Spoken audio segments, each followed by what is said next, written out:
레스터 레븐슨의 깨달음 그리고 지혜 제2부 지혜편입니다. 모든 사람이 같은 것을 찾고 있다. 모든 존재가. 심지어 동물들조차도 그것을 찾고 있다. 모든 사람이 찾고 있는 그것은 슬픔 없는 행복이다. 그 어떤 슬픔으로도 얼룩지지 않은 지속적인 행복의 상태 말이다. 이는 곧 있음, 빅니스의 상태라 할 수 있다. 이것이 왜 우리의 목표일까? 흔들림 없는 행복이야말로 우리의 본성이기 때문이다. 그럼 흔들림 없는 행복이란 무엇인가? 완전하고 총체적인 자유. 어떤 것을, 아니 모든 것을 하거나 하지 않을 수 있는 자유이다. 이것은 우리가 거기에 제약의 멍에를 지우기 이전부터 존재해온 우리 본연의 상태이다. 그렇다면 왜 대부분의 사람들은 이 슬픔 없는 지속적인 행복을 가지지 못하고 있는가? 이유는 한 가지뿐이다. 우리는 나는 모든 것으로부터 분리되어 있는 한 개인이다라고 생각함으로써 이 행복으로부터 떨어져 나왔다. 그리고 이로써 한계 없는 존재인 우리는 제약을 뒤집어 썼다. 자신을 모두로부터 고립시키려면 이 분리를 일으킬 수단이 있어야 하는데 그 수단은 바로 마음이다. 우리는 마음을 사용하여 자신의 몸과 외부 세계를 창조한다. 그러고는 바로 그 자신의 창조물 속에 갇혀버린다. 그리고 그 외부에서 온갖 것을 찾기 시작한다. 그러는 동안 우리는 더 많은 생각과 더 많은 물질을 창조해내고 급기야는 그 생각과 물질 속에 흠뻑 빠져들어서 무한한 존재인 자신의 정체를 까맣게 잊어버린다. 나는 모든 것으로부터 분리되어 있다는 이 처음의 생각은 결핍감과 외로움을 만들어내기 마련이다. 왜냐하면 나는 오로지 모든 것일 때만 만족을 느낄 수 있기 때문이다. 그러니 세상에서 욕망의 만족을 찾는 곳으로는 그 결핍감을 없앨 수 없다. 애초부터 결핍은 세상에 있는 것이 아니었기 때문이다. 결핍은 마음이 지어낸 것이다. 그럼에도 우리는 하염없이 외부로부터 욕망을 만족시키려고 애쓴다. 하지만 물론 우리는 결코 성공하지 못한다. 우리는 이 지상에 서 있는 우리 본연의 있음의 상태, 흔들림 없는 행복과 제약 없는 온전한 자유 상태를 기억하고 체화하여 진정한 목적을 이루어야 한다. 이것이 우리 본연의 상태임을 깨닫고 나면 비로소 우리는 모든 제약을 놓아보내기를 시작할 수 있다. 가장 주된 제약인 나는 모든 것으로부터 분리되어 있는 한 개인이라는 느낌, 이것을 제거하면 모든 외로움과 제약이 제거된다. 우리는 모든 것으로부터 분리된 애초의 느낌인 에고의 느낌을 놓아보내고 우리 본연의 있음이 그 자리에 있게 해야 한다. 그러면 모든 것이 완벽하게 제자리로 돌아갈 것이다. 그러나 태초로부터 쌓여온 습관 때문에 이것은 쉽지 않다. 게다가 어떤 이유로 우리는 그런 습관들을 좋아해서 그것을 계속 반복한다. 우리는 그것을 잠재의식의 지배를 받는 행동이라고 부른다. 사실 잠재의식과 무의식은 우리가 들여다보기가 가장 힘든 마음의 부분이다. 하지만 자유로워지고자 하는 열망만 충분히 강하면 우리는 이 잠재의식의 습관을 파헤쳐서 들여다보고 놓아보내기 시작할 것이다. 영적 수행을 하는 사람들은 대부분 있음의 상태를 성취하려면 열심히 수행을 해야만 한다고 믿는다. 하지만 당신 본연의 상태인 있음은 성장을 통해 얻어내는 것이 아니다. 그 있음은 지금 이 자리에서 온전하고 완벽하다. 제약이라는 관념을 놓아보내는 것만이 필요할 뿐이다. 문제 역시 마찬가지다. 문제를 없애려고 애쓰는 것은 문제를 붙드는 것이다. 무엇이든 없애려고 할 때 우리는 마음속에 그것을 붙들고 있게 되고 그래서 그것이 붙어있게 만드는 것이다. 그러니 문제를 바로잡는 유일한 방법은 그것을 놓아보내는 것이다. 내가 이 주제를 지적인 언어로 이야기하고 있긴 하지만 이 주제는 지적으로 배울 수 있는 것이 아니다. 당신도 이것을 이해하려고 마음을 사용하고 있긴 하지만 그건 마음으로 배울 수 있는 것이 아니다. 보다시피 우리 존재의 실상은 마음의 바로 배후에서 발견된다. 이것을 이해하려면 우리 각자가 마음 바로 뒤에 그곳으로 가서 거기서 그것을 봄으로써 그것을 경험하고 깨닫고 자신의 것으로 만들어야만 한다. 그러면 알게 될 것이다. 그러면 우리는 자신이 안다는 사실을 깨달을 것이다. 그러면 우리는 전자한 영역으로부터 직관적으로 삶을 영위하게 될 것이다. 말했듯이 가장 높은 경지는 그저 있는 것이다. 오로지 있을 수만, 그저 있을 수만 있으면 우리는 자신의 무한성을 깨닫게 된다. 자신이 곧 만유임을 깨달을 수 있게 된다. 완벽하게 충만하고 영원히 변함없는 상태에 있을 수 있게 된다. 이어지는 내용은 문제를 해결하는 법. 우리는 그 어느 때보다도 더 크고 많은 문제를 안고 있는 듯하다. 이것은 모두에게 다 해당하는 말이다. 그러면 이것을 해결하는 길은 어디에 있는가? 행복을 찾아 세상을 헤매는 것은 길이 아니다. 우리는 행복이 있는 바로 우리의 내면, 우리의 의식 속을 찾아보아야 한다. 한계 없는 기쁨과 자유가 우리의 본인의 상태이기 때문이다. 반대로 성장은 결핍과 한계라는 관념들을 놓아보내는 것이다. 혹은 긍정적으로 표현하자면 내면으로 들어가 우리의 본성인 이 한계 없는 존재를 만나고 한계 없는 존재로 남아있기를 택하는 것이다. 문제가 생길 때마다 우리는 한정된 에고를 통해 참자아를 표현하려고 애쓰고 있다. 그러나 모든 문제는 에고의 동기로부터 일어난다. 에고의 동기에 휘둘릴수록 일을 해나가기가 더 어려워지고 부저화와 불행만 늘어난다. 어려운 것은 습관을 놓아보내는 것이다. 어려운 것은 에고의 한계 너머로 가는 것이다. 습관은 수천 년의 세월에 걸쳐 깊이 각인되어 있어서 매우 강력하다. 하지만 그것을 놓아보내기로 마음먹는 순간 우리는 그렇게 할 수 있다. 자신을 놓아보내고 신께서 역사하시게 하라. 이 말은 무슨 뜻일까? 오로지 영감에 의해서만 일을 해야 한다는 걸까? 아니면 일이 저절로 일어나게 해야 한다는 것일까? 일이 일어나도록 놔둔다. 이렇게 되려면 에고의 느낌을 놓아보내야 한다. 에고란 나는 몸을 갖고 있는 한 개인이고 내가 이것을 한다는 느낌이다. 이것은 망상이다. 자신의 에고는 한쪽으로 치워놓고 신, 곧 참자아가 역사하도록 내맡겨야 한다. 이것만 할 수 있게 되면 만사가 절로 풀려나간다. 아무런 힘도 들지 않는다. 힘이 들어간다는 건 에고가 있다는 것이다. 자신이 행위자라는 느낌을 놓아보내면 힘들이지 않고도 일이 풀려나간다. 이것이 자신을 놓아보내고 신께서 역사하시도록 내맡기는 것이다. 그건 자신을 놓아보내어 일이 스스로 일어나게 한다는 느낌이다. 우리가 에고로서 있을 때 그것을 어떻게 알아차릴 수 있을까? 아무런 힘이 들지 않으면 에고가 없는 것이다. 힘이 많이 들수록 더 많은 에고가 있는 것이다. 에고를 계속 놓아보내다 보면 당신은 행위자가 아니라 지켜보는 자가 될 것이다. 그렇게 함으로써 어떤 일이 일어나든지 신께서 그것을 하게 하라. 그래도 의문이 올라온다. 어떻게 하면 문제를 없앨 수 있을까? 첫째, 문제가 있다고 하는 순간 당신은 함정에 갇혔음을 깨달아야 한다. 당신이 그것을 현실로 만들고 있는 것이다. 당신 스스로가 그것을 현실로 만들고 있기 때문에 그 문제를 없앨 수가 없다. 그저 아무것도 하지 말고 행위자라는 느낌만 놓아보내라. 그저 모든 것이 완벽하다는 사실만을 알라. 그리고 이것이 사실이라면 기도엔 어떤 의미가 있을까? 당신은 대체 누구에게 기도를 하고 있는 건가?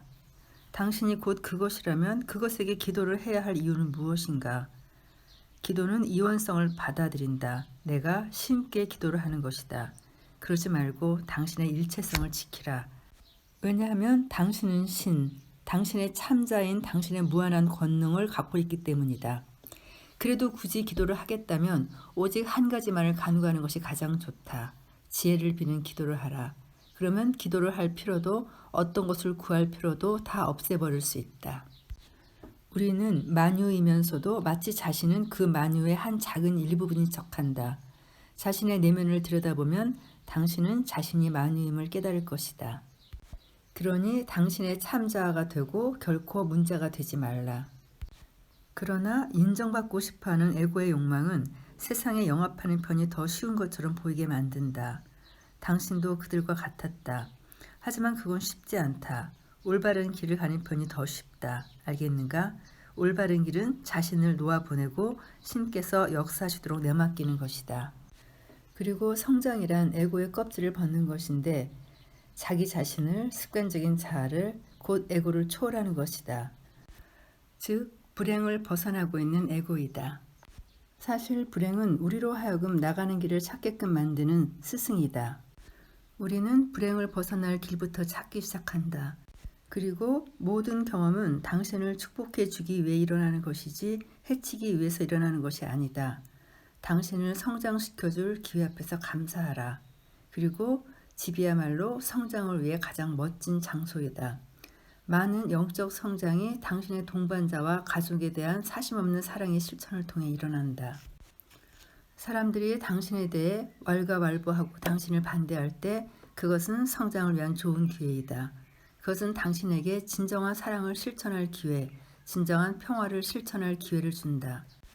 모든 사람이 당신의 스승이 될 수 있음을 명심해야 한다. 칭찬이나 듣기 좋은 말에 반응하는 것은 에고를 키우는 일이다. 자신에 대한 비판에 주눅이 든다면 그것은 에고의 반응이다. 사람들이 나는 무엇인가라는 의문을 끊임없이 강렬하게 품을수록 성장은 더 빨라질 것이다. 자신의 본성을 온전히 깨우치고도 그것을 지키지 못할 수도 있는데 이때 일어나는 일은 한계 없는 참자인 우리가 한계 없는 경지를 흘끗 일별하고 그것을 잠시 지키고 있는데 갑자기 그것을 잃어버린 것처럼 느껴지는 것이다. 그 이유는 마음이 제거되지 않았기 때문이다. 그 순간 잠재의식의 제약적인 생각에 빠져든 것이다. 참 자아에 완전히 몰입되어 마음을 일시적으로 놓아보낼 수 있다. 마음을 제거하지 못하고 그저 잠시 놓아보내는 것이다. 그러면 당신은 그 순간 완전히 한계 없는 참 자아가 된다. 하지만 이내 잠수했던 마음이 다시 떠오르고 에고가 당신을 장악한다. 이때 필요한 것은 참자아의 상태를 다시금 정착시켜서 그 상태가 영구히 지속되게 하는 것이다. 이렇게 할 때마다 우리는 마음을 더욱 말려서 마침내는 온 마음이 다 말라 시들게 한다. 그러면 우리의 참자아는 영구히 안착한다. 이어지는 내용은 지혜의 중요한 챕터죠. 사랑. 모든 존재의 본연의 상태는 사랑이다. 우리의 문제는 오로지 이 본연의 상태를 스스로 덮어 가리는 데서 기인한다. 인간의 사랑은 통제하고 제약한다. 신성한 사랑은 상대방이 원하는 모습으로 존재하도록 허락하고 그러기를 바란다. 인간의 사랑은 판단하고 비교한다. 신성한 사랑은 모든 사람을 동등하게 바라보고 받아들인다. 이것이 우리의 사랑이 얼마나 신성한지를 판단할 수 있게 해주는 시금석이다. 우리의 사랑은 우리가 만나는 모든 사람에게 동일한가?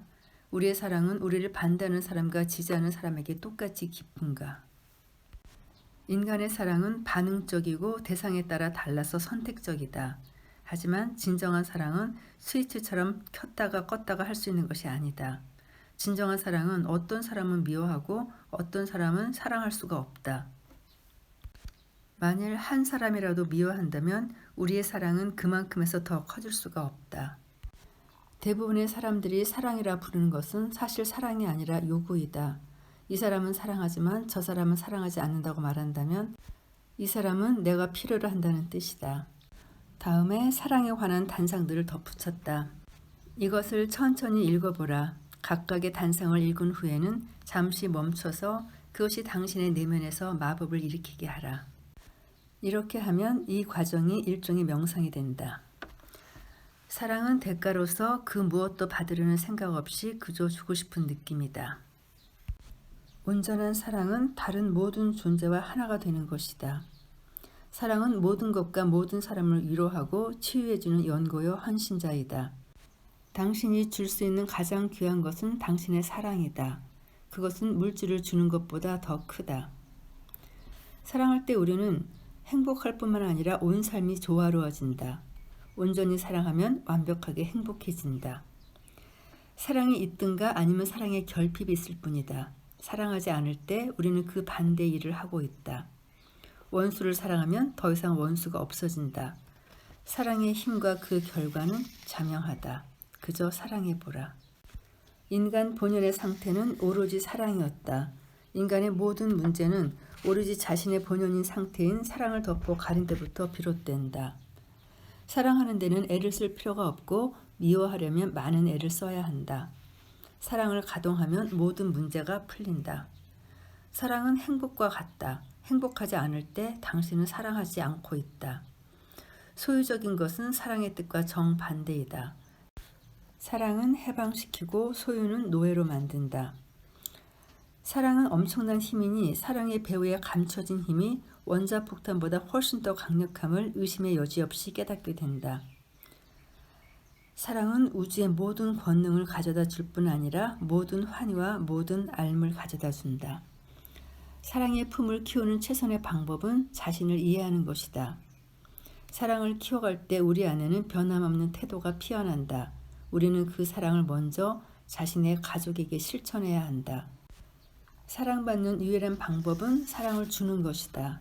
주는 것은 반드시 돌아오기 때문이다. 우주에서 가장 쉬운 일은 모든 사람을 사랑하는 것이다.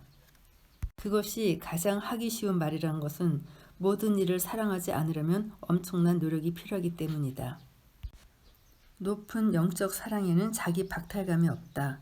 모든 사람을 사랑한다고 해서 자기 자신을 해쳐야 하는 것도 아니고 그렇게 하지도 않는다. 그릇된 태도가 사랑을 덮어 가린다. 사랑은 우리의 본성이요 자연스러운 일이다. 그래서 사랑이 쉬운 것이다. 진정한 사랑은 온 우주를 얻는다. 그저 한 사람이 아니라 우주의 모든 사람을 얻는 것이다. 의식이 매우 고양되어 있을 때는 나무를 마치 사람 안듯이 안을 수 있다. 당신의 사랑은 만물의 속속들이 스며든다. 배려는 사랑의 필수적인 일부분이다. 온전한 사랑이 아닌 것은 미움이다. 당신을 신께 데려다주는 것은 사랑하는 것이 아니라 사랑이 되는 것이다. 우리의 진정한 본성, 우리의 본 모습인 한겹없는 참 자아란 단순히 우리에게서 마음을 뺀 것이다. 대부분의 삶은 지적인 것이다. 그것은 책을 읽거나 전통적 인지적인 형태의 교육을 통해 얻은 것이다. 우리는 대부분이 이런 지적인 삶을 잔뜩 지니고 있다. 그럼에도 우리는 아직도 깨닫지 못했다. 그렇다면 깨달음을 얻으려면 다른 종류의 암, 경험하고 느껴서 소화할 수 있는 삶이 필요한 게 틀림없다. 이런 삶을 경험적 삶이라고 부를 수 있다. 경험적 삶이야말로 성장을 위해 쓸모있는 유일한 종류의 삶이다. 왜냐하면 그것을 통해서야 마침내 내면의 눈을 뜰 수 있기 때문이다. 깨달음이란 마치 마음속에 전구가 켜지는 것과도 같다. 그것은 이렇게 말하게 한다. 아, 이제 보인다. 그것은 마음 너머, 마음 뒤에서 나온다. 그것은 삶의 영역, 전지의 영역으로부터 온다. 생각을 가라앉혀 마음을 고요하게 만들면 우리는 누구든지 이 삶의 영역에 접속할 수 있다. 그러면 거기서 우리는 깨달음을 얻는다. 우리는 알고 자신이 안다는 사실을 안다. 계속 이어가려니까 녹음이 좀 길어질 것 같네요. 여기서 녹음 멈추고 다음 시간에 마음과 물질의 통달하기로 이어가겠습니다. 감사합니다.